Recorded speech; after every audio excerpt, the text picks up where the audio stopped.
I spotted at precisely 12:47 p.m., my thumb freezing mid-scroll. The Facebook post burns into my retinas like acid, dated 11:53 p.m. last night, exactly 7 minutes before my birthday officially began. A surprise party. For my sister. The only girl worth celebrating, reads the caption beneath a cluster of grinning faces. Electra, center stage as always, draped in that familiar pose of feigned surprise, one hand pressed to her chest, the other waving toward the camera. My mother's comment sits just below, a digital knife twist. At least someone is worth baking for. The room tilts slightly. My eyes lock on the glossy tech bag perched on the table beside Electra, the exact laptop model I've spent 18 months saving for. Its distinctive logo peeking from tissue paper. I set my phone down before my trembling hand can drop it. The office around me continues its Monday rhythm, keyboards clicking, phones ringing, coffee brewing, while I sit perfectly still, a statue of composure, hiding the earthquake inside. Bathroom. I mutter to no one in particular, rising from my desk with robotic precision. The fluorescent bathroom lights flicker as I grip the cold porcelain sink, my knuckles white. 1 deep breath. 2. 3. I study my reflection. Maya Hernandez. 29 years old today, though apparently not worth remembering. A single tear escapes before I can stop it. I wipe it away with the back of my hand, leaving a small smudge of mascara on my cheek. Everything okay in there? Sarah's voice, concerned, followed by a gentle knock. Fine, I called back, voice steadier than I felt. Just a minute. I straighten my shoulders, watching determination replace hurt in my reflection. This isn't new. This is just the final evidence I needed. The memory rises unwanted. 16-year-old me standing at the stove, stirring spaghetti sauce while solving algebra problems, textbook propped against the sugar canister. Dad sprawled on the couch with 14-year-old Electra, both laughing at her video game antics while Mom cheers her virtual victories. Dinner's ready, I called. 5 more minutes. Dad answered without looking up. Electra's about to beat her high score. Dinner grew cold. My homework remained half-finished. Another flash. The empty auditorium chairs at my senior speech award ceremony. The polite applause from strangers as I accepted the plaque. The text from Mom. Sorry, honey. Electra wasn't feeling well. We'll celebrate later. Then, the contrast. Electra's school play 2 weeks later. My parents arrived an hour early with flowers. The standing ovation they led. The dinner out afterward where Mom kept saying, "Our little star." I blink away the memories and return to my desk with measured steps. Sarah glances up, concerned, but I wave her off with a practiced smile. My computer screen glows as I open my banking app, clicking through to the payments history section. There it is in black and white. Automatic transfers, month after month, year after year. When totaled, the staggering sum. $34,445 over 40 months. Nearly 35,000 reasons why I live in a tiny apartment while Electra enjoys her downtown loft. Why my retirement account holds pocket change while she posts Instagram stories from weekend getaways. Why I've worn the same winter coat for 6 years while she models a new one each season. My gaze lands on the small orange bear keychain hanging from my monitor, the only gift Electra ever gave me, plucked from a carnival prize pile when we were children. The pink one's prettier, she had declared, clutching it to her chest. You can have the ugly orange one. Mom, tell her orange is ugly. And Mom nodded in agreement. I unhook the keychain. It's synthetic fur worn thin from years of absent-minded touching. All these years, I've kept it as a talisman, a symbol of the connection I desperately hoped would strengthen someday. The office printer hums nearby. Someone laughs at a joke. Outside, Seattle traffic flows beneath gray skies. Inside me, something shifts, a tectonic plate of patience finally fracturing after decades of pressure. No more, I whisper, closing my fist around the bear. The words feel foreign yet right, like trying on clothes that finally fit after years of wearing hand-me-downs. No more. No more. Later that night, my apartment walls close in around me as I spread the bills across my kitchen table. $648 for rent. $82 for electricity, $230 for groceries. Numbers that should add up to a manageable life on my salary as a product operations analyst. But there it is, the seventh bill in the row, the one that doesn't belong to me. Owen Whitaker, $750. Auto payment scheduled for the 1st. I trace my finger along the landlord's name on the bank statement. Not my landlord. Electra's. The auto payment I've maintained for 38 consecutive months, while my sister bounced between 3 jobs, each ending with the same forwarded termination emails in my inbox. Performance inconsistencies. The most recent one read, excessive absences. Words that should have consequences, but somehow never do. Not for Electra. My phone pings with a voicemail notification.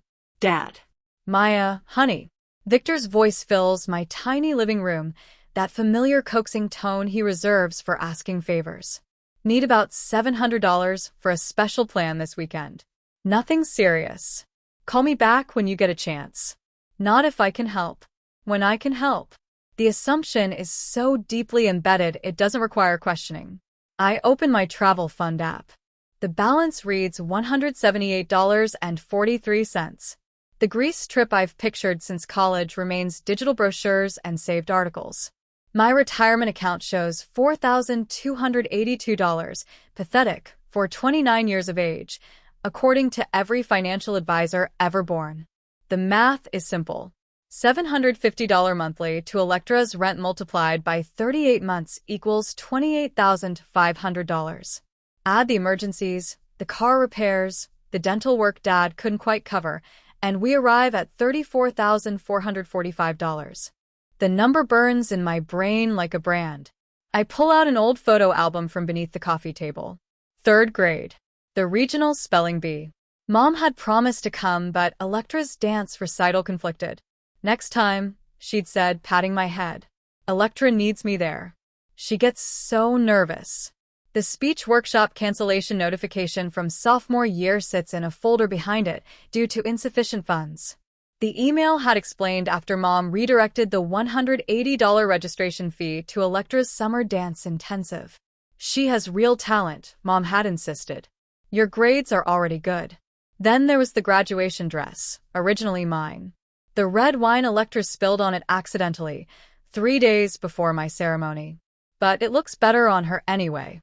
Mom had declared as Electra twirled in my altered dress at her junior prom. Red complements her skin tone.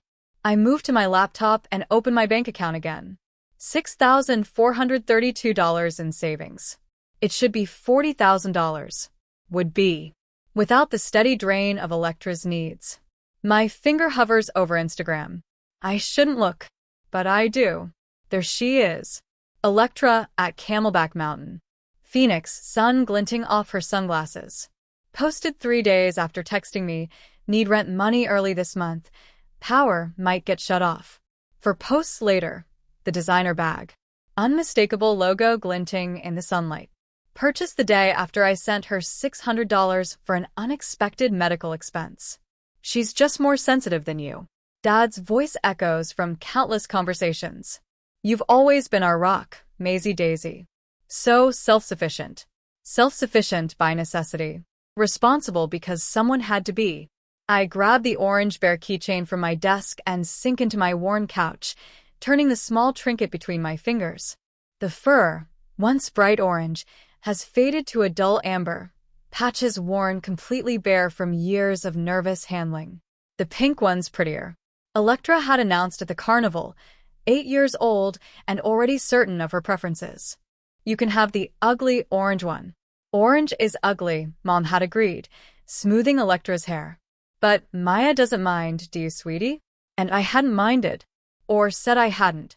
I'd slipped the orange bear onto my backpack and carried it for 16 years, through high school, college, and into my adult life. A constant reminder of what I'd been taught. That I deserved less. That my role was to fill the gaps, patch the holes, spare the weight. All night I sit, turning the bear between my fingers, watching the shadows shift across my apartment walls as night surrenders to morning. The first hint of sunrise colors my window as I finally set the keychain down on my coffee table. I retrieve a small wooden box from my bedroom closet, place the bear inside, and close the lid with a decisive click. The weight of the decision settles over me like armor as I open my laptop. The screen illuminates my face in the dim morning light as my fingers hover over the keyboard. 3 emails. That's all it will take. I type the first address. Owen Whitaker. The words flow as the sun rises, my fingers striking keys with growing certainty. With each word, I feel something long dormant awakening, not just anger, though there's plenty of that. Something more sustainable. Self-respect. The 3 emails sit as drafts in my inbox, each one a key turning in a lock I've kept sealed for years. I check the clock. 5:17 a.m. I've been awake all night, drafting, deleting, and redrafting these messages until every word stands firm as a soldier. The first email, addressed to Owen Whitaker, begins with professional courtesy that masks the tremor in my fingers. Dear Mr. Whitaker, I'm writing to inform you that effective immediately, I will no longer be making payments toward my sister Electra Hernandez's rent at 1445 Belmont Avenue. This arrangement was intended as temporary assistance and has continued for 40 months. Please direct all future communication regarding this property to the tenant. Respectfully, Maya Hernandez. A short, clear, final. The second email to my bank contains similarly precise language, canceling the $750 automatic payment that has drained my account on the first of every month since Electra's temporary setback 3.5 years ago. The third email, addressed to my family, took the longest to craft. The subject line reads, simply, financial boundaries, effective immediately. Inside is an itemized spreadsheet documenting every dollar I've provided, $34,445 over 40 months. Rent payments, utility bailouts, emergency cash transfers that somehow funded weekend getaways, the birthday laptop. I add a brief message above the spreadsheet. I've supported Electra financially for 3+ years at significant personal cost. This arrangement ends today. I'm not available for discussion on this matter. Please respect my decision. My finger hovers over the send button on the first email. The kitchen feels unnaturally quiet, the humming refrigerator the only witness to what I'm about to do. I press send. A swoosh sound confirms its departure. The second email follows immediately after. When I reach the third email, I pause, my heart hammering against my ribs. This is the one that will detonate everything. I close my eyes, take a deep breath, and click send. The weight lifts so suddenly I feel dizzy. I stand up from my small kitchen table, stretch my arms overhead, and laugh, a sound so foreign in this apartment that it startles me. Freedom tastes like coffee brewed at dawn after a sleepless night of reclaiming your life. My phone begins ringing at 7:23 a.m. Mom. I silence it. It rings again. Mom again. I silence it. By 8:15 I've declined 12 calls from her. At 8:32, a text from Dad lights up my screen. Your sister is crying. Call us immediately. I don't. The voicemail notification appears at 9:47 while I'm showering. Electra's message plays as I towel dry my hair. You've ruined everything. How am I supposed to pay rent? Where am I supposed to live? Mom and Dad are freaking out. You can't just... Her voice cracks with rage. You selfish bitch. After everything we've done for you. I delete the message halfway through, a small smile playing on my lips. Everything they've done for me. The irony would be funny if it weren't so painful. By noon, the family group chat explodes. Aunts, uncles, cousins, most of whom haven't bothered to acknowledge my existence in years, suddenly have opinions about my abandonment of family duties. Uncle Robert, family helps family, period. Aunt Teresa, your sister needs support right now. Cousin Derek, wow, cold. I mute the chat and head to work, walking taller than I have in years. The surprise awaits me at my desk. A hand-drawn birthday card signed by the entire department and a single chocolate cupcake with a candle. Sarah, from the desk beside mine, smiles sheepishly. We remembered it was your birthday yesterday. Sorry it's late. My throat tightens. I don't tell them it's the first birthday acknowledgement I've received this year. My phone pings with a text from my cousin Tamsin. Just heard about your email. About time. Flowers headed your way tomorrow. Happy belated birthday, Warrior. After work, I walk into the tech store, the same one where I spotted that laptop in Electra's birthday photo. The sales associate smiles as I approach. I'd like the XPS 17, please. The one with the i9 processor and 32 gigabytes RAM. Excellent choice. He doesn't know that I've been saving for this exact model for 18 months. He doesn't know that its twin now sits on my sister's desk, purchased with my parents' money. He simply sees a woman making a purchase she can afford, and his smile feels like validation. As he processes my credit card, I imagine what I'll do with the money I'll save each month now.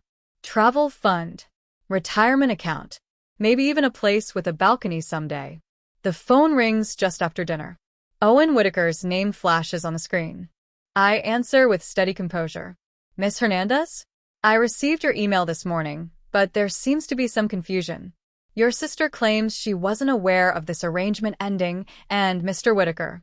I interrupt, keeping my voice level. I understand this puts you in an awkward position, but my financial arrangement with that property has concluded. Please work directly with Electra on any matters moving forward. A pause stretches between us. I see. Well, I suppose I'll need to discuss payment options with her directly then. That would be best. Thank you for understanding. Of course. Have a good evening. I end the call and feel a rush of something powerful flooding my chest. For 3 years, I've paid this man's mortgage while my sister lived in a downtown loft with stainless appliances and a doorman. For 3 years, I've come home to peeling paint and a window unit air conditioner that sounds like a dying lawnmower. No more. I sink onto my second-hand couch, closing my eyes. My phone continues to buzz with notifications, but they feel distant now, like they're happening to someone else. Tonight, for the first time in years, I'll sleep without worrying about anyone's financial problems but my own. When I finally crawl into bed, I think about what tomorrow will bring. More calls, more accusations, maybe even a surprise visit. But for the first time, I'm not afraid of their reactions. Whatever storm comes, I've built myself a shelter of self-respect, strong enough to withstand it. I drift into sleep almost immediately, my body surrendering to exhaustion, but my mind finally, blissfully at peace. 2 days later, in the morning, I accepted the promotion job position in Boston. However, that day, the lobby security desk phone rings precisely at 2:14 p.m. I glance up from my spreadsheet to see Jules North, our building security guard, gesturing at me through the glass partition. Miss Hernandez, there's someone here insisting on seeing you. Says she's your mother. His eyes telegraph concern. She seems upset. My stomach drops as I peer past him. Mom stands in the lobby, arms crossed, foot tapping a furious rhythm against the polished floor. Her pearl earrings catch the fluorescent light as she scans the office, searching for me. I'll be right there. I tell Jules, closing my laptop with steady hands that belie the earthquake inside. Sarah raises her eyebrows from the next desk. Everything okay? Family drama. The words taste bitter. Cover for me? Take your time. She slides her chair toward my desk protectively. I'll tell Peterson you're on a client call. The lobby doors whoosh open as I step through. Mom's perfume, the same floral scent she's worn since I was 5, hits me before her words do. Finally, we need to talk about this ridiculous email. Her voice carries across the lobby. 2 receptionists pretend not to notice while typing faster. I'm at work, Mom.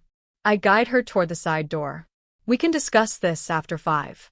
Jules watches us, hand hovering near his desk phone. I give him a subtle nod. I'm okay. Outside, Seattle's perpetual drizzle mists my blazer as Mom grabs my arm. Family doesn't abandon family. Her whisper cuts sharper than a shout. Do you know what you've done to your sister? She can't eat, can't sleep. We'll discuss this after work hours at my apartment. I maintain eye contact, my voice calm but firm. 6 o'clock. Victor and Electra will be there too. It's not a request. Fine. She blinks, clearly expecting more resistance. When I turn without another word, she calls after me. This isn't who we raised you to be, Maya. I pause at the door. No, it's who I'm choosing to be now. The rest of the afternoon crawls by in 15-minute increments. I rearrange the living room of my tiny apartment in my mind. 3 chairs plus the love seat will barely fit. I'll need to move the coffee table. At 5:58 p.m., the doorbell rings. They're early. They fill my apartment like smoke, seeping into every corner. Dad enters first, his broad shoulders making the space shrink. Mom follows, eyes scanning, cataloging, judging. Electra trails behind, eyes red-rimmed, shoulders hunched in her designer coat. The one I recognized from the Instagram post 2 days after her desperate call for rent money. Would anyone like water? I offer, strangely calm now that the moment has arrived. Water. Electra's voice cracks. I don't understand what I did wrong. And you're offering water? She collapses onto my love seat, face crumpling. The performance begins. Dad sits beside her, arm around her shoulders. Your sister is fragile right now, Maya. This situation with her job. Which job? I ask, genuinely curious. The marketing position she lost in January, or the graphic design job she was fired from in March.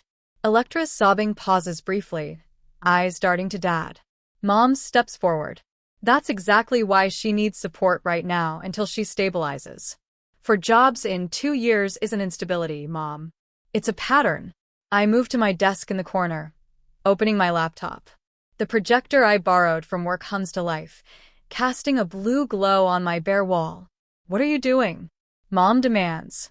Providing context, I click through to my organized files.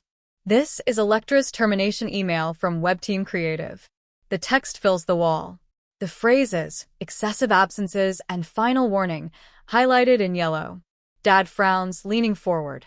We knew about this, but these are screenshots from her Phoenix vacation, posted 3 days after I sent her an emergency $900 for rent. I advance through images of Electra lounging by resort pools, shopping bags at her feet. That was Electra starts, then falls silent as I continue. Bank statements showing $34,445 transferred over 40 months. The numbers glow accusingly. My retirement account balance. A pathetically small sum appears. My student loan balance. A painfully large number follows. The room falls silent except for the hum of the projector fan. Electra stares at the floor. Dad looks genuinely stunned, his mouth slightly open. Mom's lips press into a thin white line. I stand straighter, shoulders back. For the first time in this cramped apartment, I feel like I can breathe. I'm not asking for permission. I say quietly, I'm informing you of my decision. The payments have stopped permanently. Electra's head snaps up. But how am I supposed to? The same way other adults do, I reply. Work. Budget. Make choices. Dad clears his throat. Maya, I didn't realize the extent of. I've accepted a promotion, I continued. Senior operations lead. In Boston. Boston? Electra whispers, genuine shock breaking through her facade. For once, her surprise doesn't seem performed. I leave in 4 weeks. Mom steps forward. You can't just. I can. 2 simple words, but they hang in the air with newfound weight. Dad's arm drops from Electra's shoulder. He studies the financial figures still projected on my wall, then looks at me, really looks at me perhaps for the first time in years. I didn't realize. He repeats. Softer now. Something shifts in his expression. The first crack in his enabling armor. The projector continues to hum as the 4 of us sit suspended in this moment of truth, each contemplating the new reality taking shape in the confines of my small apartment. After years of imbalance, the scales have finally tipped. She has always been more sensitive than you. Lorena paces my tiny living room, heels clicking against hardwood like a ticking time bomb. From the day she was born, the doctors said she needed extra attention. I lean back against my kitchen counter, arms crossed, watching this familiar performance. The script hasn't changed in 29 years. Only now I can see it for what it is. Electra has special challenges. Lorena continues, voice rising to that practiced pitch of maternal martyrdom. You've always been so capable. She makes the word sound like an accusation. Victor shifts uncomfortably on my second-hand couch, glancing between us. Electra sits beside him, mascara strategically smeared, tissues clutched in a white-knuckled fist. We're not asking for much, Lorena says, stopping to fix me with a look that once would have made me reach for my checkbook. Just continue the payments until she stabilizes. Another 6 months, maybe a year. And then what? My voice comes out steadier than I feel. Another year after that and another? You're choosing money over blood. Lorena's eyes narrow. Is that laptop really worth destroying your family? The laugh escapes before I can stop it. Short, sharp, and utterly without humor. This isn't about a laptop. This is about $34,000 and years of being treated like an ATM with legs. That's not fair, Victor interjects weakly. No, it wasn't fair. I agree, looking directly at him. It wasn't fair when you missed my college graduation because Electra had a cold. It wasn't fair when I worked 2 jobs while she found herself on my dime. And it certainly wasn't fair when you all forgot my birthday, but threw her a surprise party 7 minutes before midnight. Electra flinches at this, something unscripted flickering across her face. I'm choosing self-respect over enabling. I continue, feeling something shift in the room as the words land. And if that's destroying our family, then what exactly are we preserving? Silence falls, heavy with the weight of decades of unspoken truths. For the first time, I see uncertainty in Lorena's eyes. Her mouth opens, closes, no ready response available in her arsenal of manipulation. Victor stares at the floor, shoulders slumped. Then something unexpected happens. Electra's breathing changes, becoming ragged and uneven. Her perfect tear-streaked makeup begins to run in earnest as the practiced sobs transform into something raw and real. I can't, she gasps, dropping the tissues. I don't know how to do this on my own. The confession hangs in the air between us. The first honest words my sister has spoken to me in years. I feel my resolve waver. That old instinct to rush in and fix everything rising like muscle memory. But I plant my feet firmly on the floor of my apartment, the apartment I can barely afford because of her. You can learn. I say, my voice gentler, but no less firm. But I won't do it for you anymore. Electra looks up, meeting my eyes directly. Something passes between us. Not forgiveness. Not yet. But perhaps recognition. For the first time, she's seeing me as a person with limits rather than an endless resource. How? Her voice sounds smaller, stripped of its usual performance. The same way I did. 1 step at a time. 5. Victor clears his throat, drawing our attention. His eyes are red-rimmed, hands clasped tightly in his lap. I've failed you both, he says quietly. The words seem to cost him something essential. Especially you, Maya. My breath catches. In 29 years, I've never heard him acknowledge this. I minimized you because you seemed so self-reliant. He continues, voice rough with emotion. You never complained, never caused trouble. It was easier to focus on the squeaky wheel. He stands, approaching me with hesitant steps.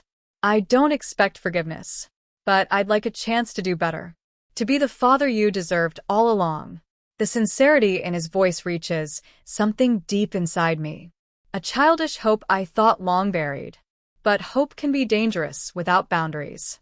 Words are easy, I say. I need to see real actions. Name them, he says simply. I take a deep breath. Electra needs a job with an employment contract I can verify. She needs a working budget she sticks to. And both of you should consider therapy. Lorena opens her mouth to protest, but Victor silences her with a look.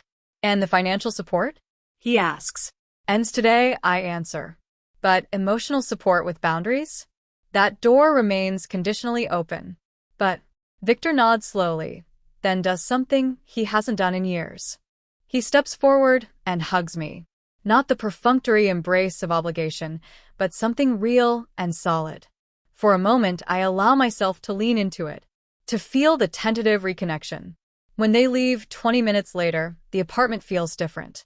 Emptier, yet somehow more mine than before. I pour myself a glass of wine and stand by the window, watching them walk to their car below. Lorena's stiff back, Victor's hand hesitantly touching Electra's shoulder, my sister's uncharacteristic quiet. I don't know if they'll meet my terms. I don't know if real change is possible after so many years of established patterns. But for the first time since I can remember, the decision isn't mine to make. I touch the cool glass of the window, seeing my reflection overlap with the world outside. There's peace in this moment. Not the false peace of capitulation, but the true peace that comes from standing firmly in your own truth. No matter what happens next, I've found the one boundary that matters most. The one around my own worth. The morning sun streams through sheer curtains, painting golden stripes across my Boston apartment. I stand by the window, coffee mug warming my palms as I take in the city's skyline, my skyline now. The view from the 12th floor still surprises me each morning, like a gift I'm continually unwrapping. 1 year. I whisper to my reflection in the window glass. 1 year since I closed my hand around that worn orange bear keychain and whispered no more. My phone buzzes on the counter. Tamsin. Just landed. Can't wait to see your place. Boston's freezing compared to Arizona. I smile, typing back. Bringing an extra sweater to the airport. See you in an hour. The apartment feels different today, adorned with modest decorations for my 30th birthday celebration. Simple white fairy lights drape across bookshelves. Fresh flowers my own choice, not an obligation or afterthought brighten the dining table. A small cake from the bakery down the street waits in the refrigerator. This birthday, my choice, my terms. I open the wooden keepsake box on my desk, the one that holds the orange bear keychain. What once symbolized exclusion now represents the moment I chose myself. I run my finger over its worn fur before closing the lid. Dr. Calloway would be proud. During yesterday's therapy session, she noted how my posture has changed, shoulders back, chin lifted, voice steady. You've reclaimed your space in the world, she said. Not just the physical space of this new city, but the emotional space you deserve. The chime of my laptop interrupts my thoughts. Dad's video call. Happy birthday, Maya, he says when I answer, his smile tentative but genuine. The background shows his familiar living room, but something's different. He's sitting at the desk he finally assembled after years of promising to do it. Thanks, Dad. Got your card, right? I sent it last week. I did. The bookstore gift card was perfect. He nods, relief visible. Listen, I want you to know I'm proud of you. The promotion, the move, everything. The words hang between us. Unfamiliar but welcome. 2 visits in the past year have begun rebuilding what was broken. One careful conversation at a time. How's Electra doing? I ask. For months at the pharmacy now. Her manager says she hasn't missed a shift. His voice carries surprise rather than the automatic defense it once held. She's finishing those bookkeeping classes next month. That's good to hear.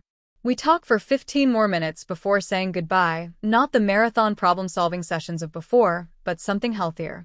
When I end the call, I notice Mom's brief text wishing me happy birthday. The message is neither warm nor cold, just acknowledging. It's enough. My doorbell rings at noon. Emma and Rachel arriving early to help set up for the small gathering. Friends who know my history but don't define me by it. Friends who value boundaries. The birthday girl, Emma announces, handing me a gift bag while Rachel carries in a bottle of wine. We're laughing in the kitchen when my phone pings with an email notification. Electra's name appears in my inbox for the first time in months. The subject line reads, Your day. I hesitate before opening it, excusing myself to the bedroom for a moment of privacy. The message is short. Happy birthday, Maya. I've been thinking about last year, and all the years before. I took advantage of your love because it was easier than standing on my own. I'm trying to do better now. Enjoy your day. Not a full apology, but acknowledgement. Progress. I type a response encouraging her efforts while maintaining the boundaries that have allowed us both to grow. When I return to my friends, I'm smiling. Later, as Tamsin helps arrange appetizers and we wait for the other guests, I catch a glimpse of myself in the hallway mirror. I'm 30 years old today. Smaller in family perhaps, but richer in peace. The woman looking back at me stands tall, no longer bearing the weight of others' responsibilities. This birthday, I am the one worth celebrating.